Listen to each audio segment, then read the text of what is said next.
The plant phenomics community here at Iowa State is using every technology that is at our disposal, including robots, lasers, drones, 3D imaging, and even some machine learning. You could almost say that we use every technology from Star Wars except using the Force. Although I'm pretty sure I've heard Dr. Yu refer to quantitative genetics as being the Force. My first semester here, I walked into Danny's office, my mentor and PI, with my project proposal in hand, and I was going to follow in Kyle and Race's footsteps and do some remote sensing and thermal imaging and working with drones and hyperspectral scanners. And he sat me down all fatherly and said to me, "Kevin, I think you should work on roots." and I didn't know it at the time, but Danny gave me a great opportunity. And I came here to learn, and I learned a lot. I learned a lot about roots, but I learned that I could overcome some of the shortcomings I had and build a lot of character by working on roots. And the root community is excellent. It's small and it's growing. Tight net. If you ever go on Twitter, just hashtag root or root biology or root phenotyping, and it's this whole community of people that get together, and I've seen a lot of those colleagues become friends over the years. So for my project, we selected a diversity panel of 292 soybean genotypes from the USDA core collection, which have already been genotyped, with aims to identify the genetic drivers of root system architecture traits. In the interest of time, I'm not going to go into great detail with the methodologies that we created, but the growth chamber system that we used was able to grow up to 400 plants at a time. We were able to extract them from the growth chamber, image them, and put them back for repeat imaging. And this was all built in conjunction with Dr. Baskar's group here in mechanical engineering. So just a shout out to Zaki and Vahid for helping making this project happen. Now, one of the main shortcomings of root research is applicability. I wanted to create a system in which we could correlate what was going on in the lab with what was going in the field, with the field-grown roots, and then use genomic prediction to identify genotypes of interest from the USDA core collection so that we could implement this breeding workflow into a breeding pipeline. But this was hard to do. We grew our panel in plots, in hill plots, and then removed them by hand using shovelomics, or shovels.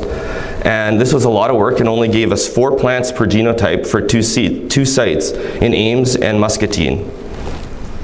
But learning from what we did in the field one year, we built on what we did in the field this year. So we were able to use more mechanical harvesting to get the plants out of the ground. Once we got into the station, we built this roots phenotyping system in which we hung the roots from the ceiling and we moved the roots around in a circle as we took pictures of them. We did this in both 2D approaches and 3D approaches to generate these scans. And thank you to Dr. Baywin Lee for helping us with this 3D imaging system, and I'll touch a little bit more on that later. Before analyzing the root data, I need to go and look at the genomic information to understand the relationship of this diverse panel that we created. So this dendrogram I built using the SNP data helped me visualize the relationships. To aid in the analysis, I clustered the genotypes into 8 groups based on their SNP data, and that's the branches that you see up there, the different colors of the branches. Those are 8 genotypic based groups. And I found it very interesting how the genotypes from certain countries are related, and these are the leaves. So you can see that the American-derived genotypes in the purple make up a large part of that cluster 1 part of the tree. And you can also see this in the Japanese, the Russian, and the Korean genotypes as well. Next, I needed to affiliate what was going on with the genotype and what was going on with the phenotype. Which clusters were good? What regions within each cluster stood out? So I created a phenotypic-based cluster to mirror what was going on with the genotypic-based cluster so I could compare them. Now the phenotypic-based clusters were broken into 8 groups as well. Cluster number 1 had the best genotypes, or the ones that grew the most or the most vigorously with the longest roots. And cluster number 8 were the poor growing genotypes. And this was all clustered using hierarchical clustering.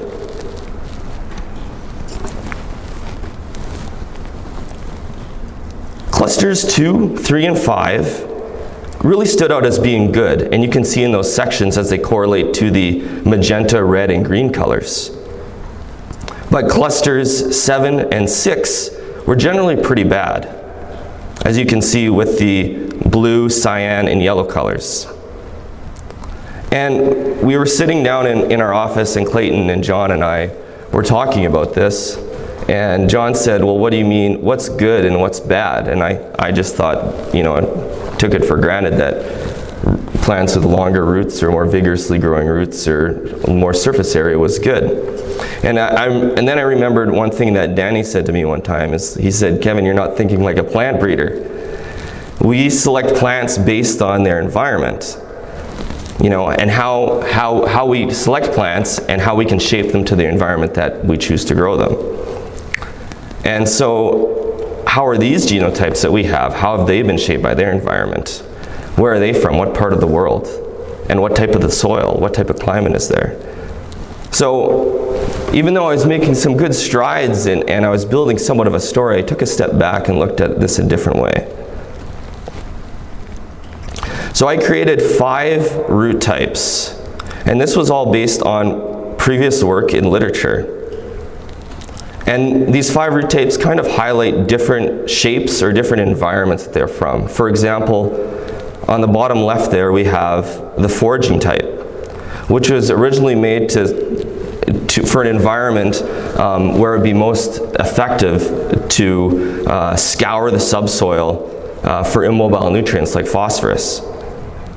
The drought-tolerant type is somewhat different. It's built on the steep, deep, and sheep paradigm, in which steep angles of roots allow the roots to penetrate deeper in the soil, chasing the moisture and the nutrients through the season. So I built a root type index corresponding multiple traits to kind of give each genotype a rank. For example, my ranking system work, or the index that I created, it looked at root angle. And for drought tolerant, the steeper the root angle, the higher the ranking that genotype would score.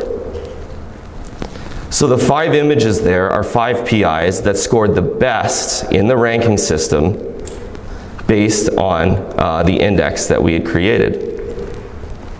And I just went into the images and grabbed an image out of the 14 that we have per genotype. These are all at day 9 after germination. And it was really interesting just to see how building the shape kind of on paper produced these types of images. Now that I had these 2 approaches, the phenotypic based clustering method and the root type method, I looked again at the data. And in this heat map, the genotypic tree is on the far left, so it's not circular anymore, but it's linear. The numbers and the colors, they stay the same.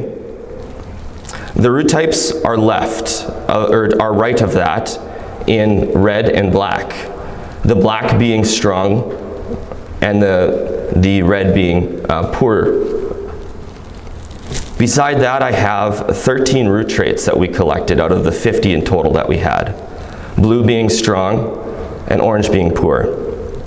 And so now I looked at this and trends started to form, but I was always kind of shifting my head to the left and getting Taco Bell syndrome. So I thought I might modify the code here a little bit and shift everything to this way. Okay, there we go. What I wanted to point out first is clusters 6 and 7. So I noted earlier that they're poor performing, and you can see that in the root types they're red, more red than black, and more orange than blue. So it's easy to see that these trends start to form. And sometimes they're not exactly distinct with the genotypic clusters, meaning that we could have made fewer or more clusters depending on it, looking at the sub-branches. But next to 6 and 7, we have genotypic based cluster 2, the orange cluster. And that's a really large cluster made up of 96 genotypes. But there's one sub-branch there, the one on the left, which you can see a large black streak, and that black streak turns into a blue streak underneath. And it performed very well. Actually, that sub-branch of genotypic cluster 2 was by far the best performing for most of the root traits as well as most of the root types as well. And likewise, as you look across this figure with the yellow in genotypic base cluster 3 and the cyan in 5, as well as the blue in 8, there is regions that are good and regions that are bad within these branches. But it's interesting to see how plants that are more highly related perform the same in this experiment. Anyways, I could probably talk about this forever, but come to my poster later and we can dig a little deeper into it. Our field analysis is ongoing. However, I did take the time to identify these top-ranked PIs within our field analysis routes. So I just wanted to show a few of them, and I just went into the images that I had and grabbed a few sample images to show what our ongoing analysis is looking like in the field. Now, this imaging, the V1, we tried to we dug at V1 just so it was relatable to what was going on in the growth chamber, and then kind of at the end of the season, just to see what the maximum potential was of these roots. And what we saw, what I found out anecdotally so far is quite revealing. Now remember the roots on the right-hand side, they're drooping because they're hanging from the top of that imaging chamber I showed you earlier. But you can see how the maximum root type is prolific. It's having large, many secondary and tertiary roots. The foraging type is really cool looking. It's got really long roots that are really stretching out into the subsoil. It's excellent to see that looks like there could be some correlations going on. I hope that future studies will find evidence of the lab and the field correlations as we push further towards the center of the Earth. Anyways, I'm out of time. Yeah, and last I just want to show before I close, here are some of the 3D images that we captured using Dr. Baewon Lee's system. So this is a projected light imaging, as which we project light using a projector like so of these lines that kind of march across the root or whatever 3D surface that you have. Similar if I were to stick my hand out there and I could see the light wrap around my hand. We then have cameras that then capture that light and then use some computer algorithms then to restitch it back together. So these are the same images that I showed you in the previous slide. This is just the 3D version. So now the next step in this progress is we have this point cloud. How do you take a 3D point cloud and extrapolate root length and root angle out of it, which is an intense computer programming problem that we have up next. Anyway, I would like to thank you for listening to my talk. Thank you to my advisor, Danny, and the rest of my committee, Jamie and Artie, and Bhaskar and Baewon, as well as Zach and Vahid for helping me with this and producing ARIA 2.0. And I see Jordan's here today, and thank you for producing ARIA 1.0, just building on your success. So thank you very much, Jordan, and as well as thank you for the rest of my team and all the shoveling that you've done with me over the past 4 years. So thank you.